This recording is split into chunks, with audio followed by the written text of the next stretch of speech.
بینای هەردوو ئامادەی بازرگانی و پیشەسازی چەمچەماڵە. مێژووی دروستکردنی بۆ زیاتر لە 40 ساڵ لەمەوبەر دەگەڕێتەوە.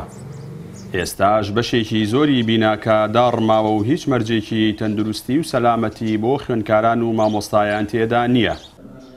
ئەمە لە کاتێکدایە ساڵانە زیاتر لە 450 خوێندکار لەم بینایەدا دەوام دەکەن. بەڕێوەبەرانی هەردوو ئامادەی ناوبراوە بۆ پەیام دەدوێن و دەڵێن لە ئەگەری دەستپێکردنەوەی دەوام و لەگەڵ هاتنی وەرزی بارانباریندا مەترسی زیاتر لەسەر داڕمانی بیناکە هەیە.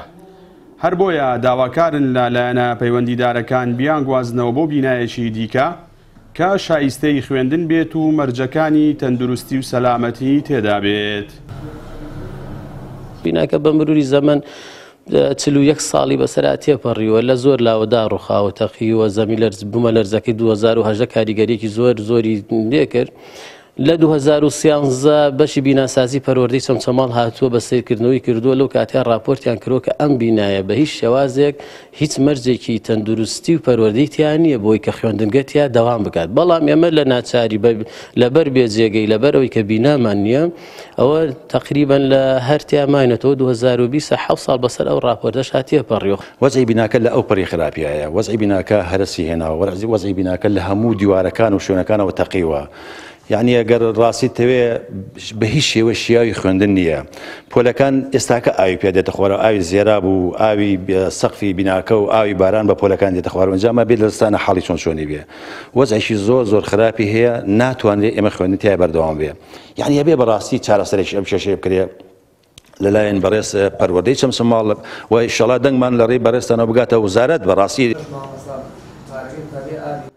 بەڕێوەبەری پەروەردەی چەمچەماڵ دەڵێت لا ماوەکانی ڕابردوودا لە سنووری بەڕێوەبەرایەتی پەروەردەی چەمچەماڵ چەندین بینای پەروەردە بە شێوەیەکی کاتی دراون بە زانکۆی چەرموو.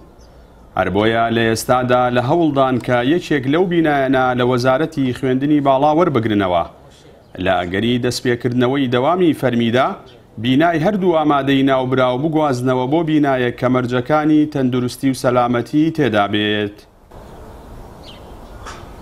بینایەکمانەیە هین پەروەردەی چەمچەماڵە پەیمانگەی مامۆستایانی تیا بوو، دوایی زانکۆ بە کاتی وەریان گرتووە داوای ئەوە ماکەتەنە چارەسەرەوەی ئەو بینایەمان بۆ بیژێڕنەوە بۆی بازرگانی و پیشەیەکە و کە بەشی تازەیان کردەوە کۆمپیوتەر و ژمارەی زۆر خوێندکاریان هەیە لەوێ دەوام بکەن. ئەگەر ئەوە نەبێ ناچارە بین ینی کێشەکە گەورەترە بێتەوە، لەبەرەوە جێیان نابێتەوە خوێندکارانە بیناکەی خۆشیان گونجاو نییە.